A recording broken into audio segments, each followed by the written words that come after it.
La nuit est tombée sur la ville de San Salvador de Jujuy, au nord de l'Argentine. Les rues sont calmes, presque endormies, mais derrière les murs d'une maison modeste, une horreur sans nom a été découverte. Des ossements humains, des morceaux de peau, des vêtements ensanglantés et même un nez ont été retrouvés. La scène semble sortie d'un cauchemar. Au centre de cette affaire se trouve un homme, Matías Jurado, rapidement surnommé par les médias Machete Man.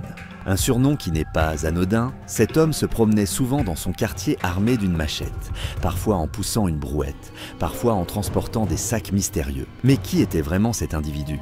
Un simple marginal un peu étrange, ou bien un tueur en série méthodique qui a su exploiter l'invisibilité sociale de ses victimes pour tuer en toute impunité.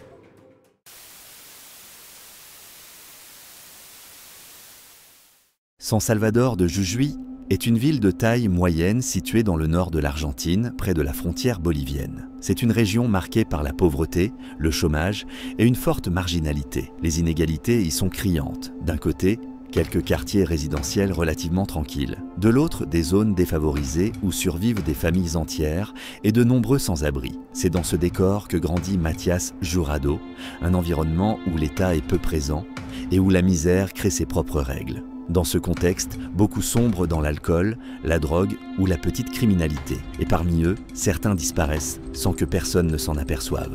Ces hommes marginalisés sont invisibles aux yeux de la société. Ils ne manquent à personne, ou presque. C'est ce qui, plus tard, en fera des proies idéales pour un prédateur comme Jurado. Matías Jurado naît dans une famille marquée par la violence et la précarité. Très jeune, il se fait remarquer pour son tempérament violent et ses comportements délinquants. À l'adolescence, il est déjà connu de la police pour vol, menaces et bagarres.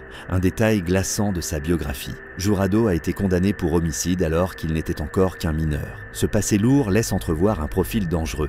Mais il semble ensuite disparaître dans l'anonymat d'un quartier pauvre. À l'âge adulte, Jurado vit modestement, parfois de petits boulots, parfois de vols. Dans son quartier, il développe une réputation étrange, celle d'un homme solitaire, imprévisible, qui se déplace souvent avec une machette. Certains disent qu'il faisait peur, d'autres qu'il était simplement excentrique. Mais tous reconnaissent aujourd'hui qu'il inspirait une forme de malaise.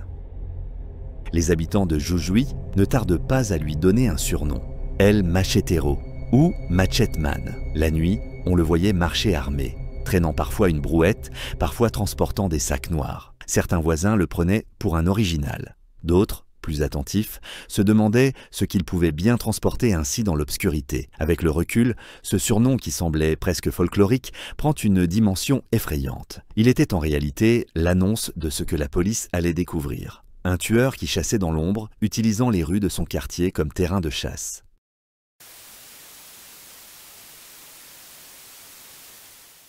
Pendant des mois, des hommes disparaissent à Jujuy.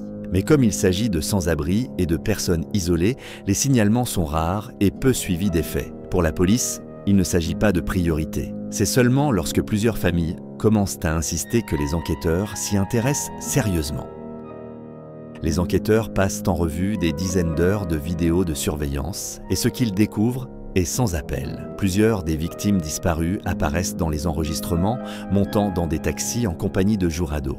Ces preuves vidéo deviennent la clé de l'affaire. Pour la première fois, Jurado est directement relié à ces disparitions. La police décide alors de lancer une surveillance discrète et prépare une perquisition. Lorsqu'ils pénètrent dans la maison de Jurado, les enquêteurs découvrent une scène cauchemardesque. Des ossements humains jonchent plusieurs pièces. Des vêtements ensanglantés sont entassés dans un coin. Mais le plus effroyable est la découverte de morceaux de chair, de peau et même d'un nez humain. Cette maison modeste, au cœur d'un quartier populaire, se transforme instantanément en l'un des lieux de crime les plus sinistres de l'histoire criminelle argentine. Les voisins, qui croyaient avoir affaire à un marginal excentrique, réalisent soudainement qu'ils vivaient à quelques mètres d'un monstre. En août 2025, les forces de l'ordre interviennent. Jurado est arrêté et immédiatement placé en détention. La nouvelle choque le quartier. Certains habitants n'y croient pas, d'autres affirment qu'ils savaient qu'il n'était pas normal. Au moment de son arrestation, Jurado garde un silence glaçant. Pas de panique, pas d'aveu, comme s'il n'était pas surpris d'être enfin pris.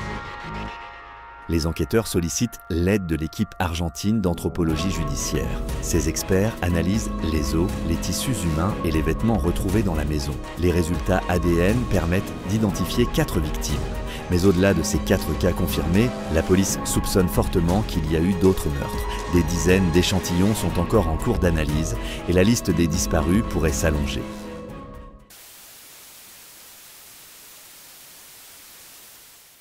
Très vite, les enquêteurs comprennent que Jurado suivait une routine bien particulière. Il attirait ses victimes, souvent des sans-abri ou des hommes en grande précarité, en leur proposant de l'alcool, un repas ou un travail. Ces promesses simples suffisaient à convaincre des personnes qui n'avaient plus rien à perdre. Une fois qu'il avait gagné leur confiance, Jurado les emmenait chez lui. Là, selon les témoignages et les preuves retrouvées, l'horreur commençait. Les meurtres auraient presque tous eu lieu le vendredi soir, comme si Jurado avait instauré un rituel hebdomadaire. C'était son soir de chasse, une régularité glaçante qui montre à quel point il était méthodique. Son propre neveu de 16 ans a confié que son oncle lui demandait toujours de quitter la maison lorsqu'il recevait des invités.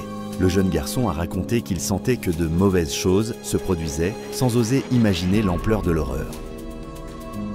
Grâce aux analyses ADN, 4 victimes principales ont pu être identifiées. Jorge Omar Anachouri, âgé de 68 ans. Sergio Alejandro Sosa, seulement 25 ans. Miguel Angel Quispe, 60 ans. Et Juan José Ponce, 51 ans. Tous vivaient dans une extrême précarité. Certains dormaient dans la rue, d'autres survivaient de petits boulots. Ces hommes partageaient une chose en commun. Ils étaient invisibles pour la société. Personne ne les cherchait vraiment lorsqu'ils disparaissaient. Leur absence ne déclenchait pas d'alerte médiatique ni de battue de quartier. Et c'est précisément cette invisibilité qui a fait d'eux des cibles faciles pour Jurado. Le mode opératoire ne s'arrêtait pas au meurtre, Jurado dépeçait ses victimes. Il les découpait méthodiquement, parfois les brûlait et transportait leurs restes dans des sacs noirs. Ces sacs étaient ensuite jetés dans des terrains vagues ou abandonnés dans des champs. Les habitants se souviennent l'avoir vu de nombreuses fois sortir la nuit, poussant une brouette ou transportant des sacs lourds.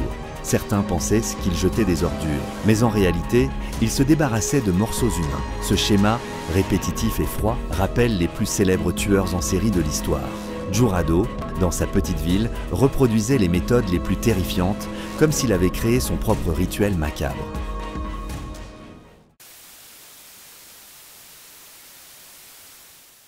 Mathias Jurado est mis en examen pour homicide aggravé. Il est placé en détention préventive pour plusieurs mois, le temps de l'enquête. Les charges pourraient s'alourdir si d'autres victimes sont identifiées. Le procès n'est toujours pas terminé. Les experts s'interrogent. Jurado est-il un psychopathe sadique qui tuait pour le plaisir, ou bien un opportuniste qui profitait de la vulnérabilité de ses victimes pour les exploiter et se débarrasser d'elles ensuite? Son casier judiciaire laisse penser à une violence impulsive.